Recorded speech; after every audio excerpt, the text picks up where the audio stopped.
मैं अपने धर्म की रक्षा के लिए आवाज उठाता था, जिसका खामियाजा मेरे बच्चों को भुगतना पड़ा। मेरे नाबालिग बच्चों को पूर्ववर्ती सरकारों ने इसी चौराहे पे पटक करके घर से निकाल के बुरी तरीके से पीट करके देवरिया जेल के अंदर महीने को ये केसरिया गमछा लगाने वाला लार में क्षेत्र में कोई नहीं मिलता था।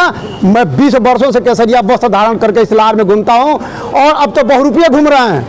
अब तो वो बहुरूपिया घूम रहा है केसरिया वस्त्र धारण करके। एक अखलौता मैं डंके की चोट पे इस नगर में, इस क्षेत्र में, इस जिले में घूमता था।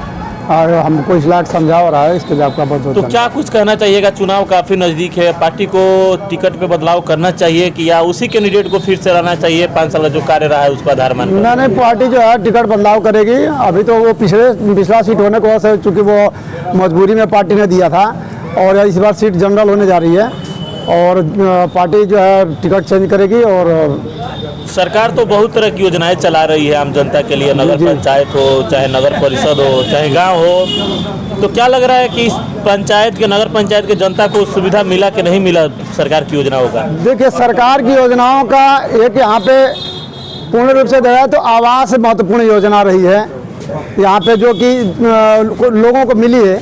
लेकिन आवास मिली तो ज़रूर है, लेकिन जितने भी यहाँ पे जो जिनके हाथ में यहाँ की बागडोर रही है, वो आवास के नाम पे बड़े पैमाने पे धन का दोहन किए हैं। सरकार को सिर्फ बदनाम किया गया है और कुछ इसके अलावा कुछ किया नहीं है। पिछले जो भी वर्तमान में लोग रहे हैं यहाँ, सब सरकार को बदनाम के उद्देश्य से यहाँ पे धन का जो है, यानी सरकार की योजनाओं को बंडर बाट करके लोगों तक पहुँचाया गया। बंडर बाट खूब हुआ है, बड़े पैमाने पर हुआ है। आप नगर पंचायत के आप किसी गली मोहल्ले और नाली को देख लें तो सारी जो है नालियाँ आपको बजबजाती मिलेंगी, टूटी मिलेंगी और जो है सड़कें टूटी मिलेंगी, कोई भी हो। नेताजी, जिस तरह से आप अपने ही पार्टी के खिलाफ जिस तरह से आप लोग ये बयान दे रहे हैं, जी, तो क्या लगता है इसका असर कहीं भारतीय जनता पार्टी को कोई नुकसान नहीं ना उठाना पड़ेगा? नहीं, पार्टी के खिलाफ बयान नहीं है।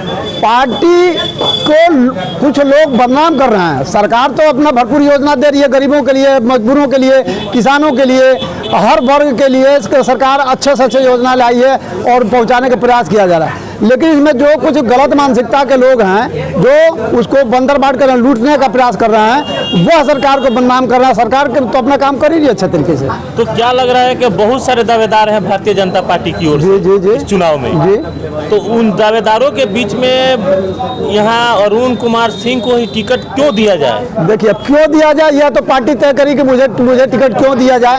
मैं यह अपनी तरफ से मैं कहना चाहूँगा कि वो पार्टी मुझे टिकट देती है तो मैं वादा करता हूँ, जनता का पूरा भरोसा है मेरे पे, आप पूछ भी सकते हैं, जनता भी यहाँ मौजूद है, कि मैं भारी मतों से, रिकॉर्ड मतों से यहाँ से मैं चुनाव जीतूंगा और भारतीय जनता पार्टी का मान सम्मान बढ़ाऊंगा। मैं बस ये जानता हूँ और मैं यह जानता हूँ कि मुझको चुनाव लड़ना है।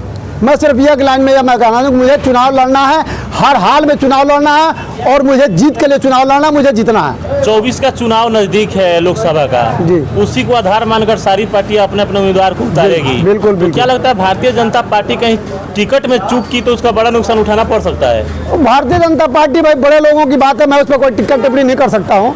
मैं यह जानता हूँ कि मुझे टिकट मिलेगा और मैं भारतीय जनता पार्टी मुझको टिकट देगी, मैं चुनाव लड़ूंगा। यह मुझे पता है कि मुझे चुनाव लड़ना है, हर हाल में लड़ना है। इतने विश्वास के साथ आप बोल रहे हैं कि टिकट हमको मिलेगा? बिल्कुल मिलेगा। इसे ना मैं 20 टिकट नहीं मिला तो क्या निर्दल भी चुनाव लड़िए? यह तो भविष्य तय करेगा कि क्या हुआ, लेकिन मुझे चुनाव लड़ना। मैंने आपको एक लाइन में मैं बता दिया कि मुझको चुनाव हर हाल में लड़ना है। तो मुझे बस एक लाइन में बताऊंगा, चुनाव लड़ना। तो हमारे चैनल के माध्यम से जो भी बीजेपी के उच्च वर्गीय नेता हैं जिला लेवल के, उन लोगों से आप क्या अपील कीजिएगा और यहाँ के वोटरों से क्या अपील कीजिएगा? वोटरों का तो साथ मेरे पास है, वोटरों का विश्वास है, नगर की जनता का भरोसा है कि मेरे जैसा जनता चाह रही कि मैं आऊँ। क्योंकि जो यहाँ पे कार्य हैं, जो कार्य कुछ हुआ नहीं है, मेरे द्वारा जो कार्यों को उजागर किया गया है, जनता ने देखा है। कि आपने देखा होगा पिछले जो है 2 महीना पहले मैं एक नाली में बैठ गया था। वो ये नाली 1 साल में 3 बार बनी थी। सरकार का पैसे का दुरुपयोग कैसे हुआ? वो 3 बार में 1-1 लाख रुपए करके 3 बार में 1 साल में 3 बार नाली बनी। और जब मैं नाली पे बैठा, वहाँ पे नाली के अंदर बैठा और वह नाली का निर्माण हुआ, मात्र 55,000 रुपये में बन गया और खूब बढ़िया से चल रहा है। आज तक नहीं टूटा, 2 महीना हो गया।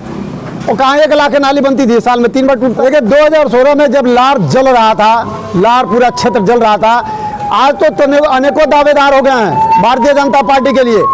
और यह केसरिया गमछा लगाने वाला लार में क्षेत्र में कोई नहीं मिलता था।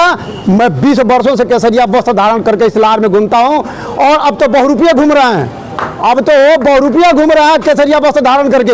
एक अखलौता मैं डंक की चोट पे इस नगर में, इस क्षेत्र में, इस जिले में घूमता था और मैं विपरीत सरकारों में मुंह तोड़ जवाब देता था, जिसका खामियाजा क्या था कि मैं अपने धर्म की रक्षा के लिए आवाज उठाता था, जिसका खामियाजा मेरे बच्चों को भुगतना पड़ा।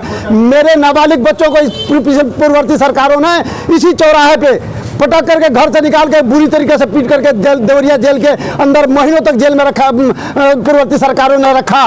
और पूज्य महाराज जी को उस समय आकर के महाराज जी ने आकर के देवरिया जिले में मेरे बच्चों से सहित इस क्षेत्र के सैकड़ों लोग जो है जेल में बंद थे, उनसे पूज्य महाराज जी ने मुलाकात कर आश्वासन दिया और 1 महीने बाद मेरे बच्चे रिहा होकर के पूज्य महाराज जी का आशीर्वाद लेने गोरखनाथ मंदिर पहुंचे थे। ऐसा तब तो मैं डरा ही नहीं, तो आज मैं कहाँ डरने वाला हूँ। तो क्या लग रहा है इस संघर्ष का फल मिलेगा इस बार? बिल्कुल मिलेगा, जनता मेरे साथ है, पूरी जनता का प्यार मेरे साथ है, सहयोग मेरे साथ है और पूरा भारतीय जनता पार्टी से इस क्षेत्र का नाम रोशन करूंगा। बहुत बहुत धन्यवाद आपका। धन्यवाद आप लोगों को।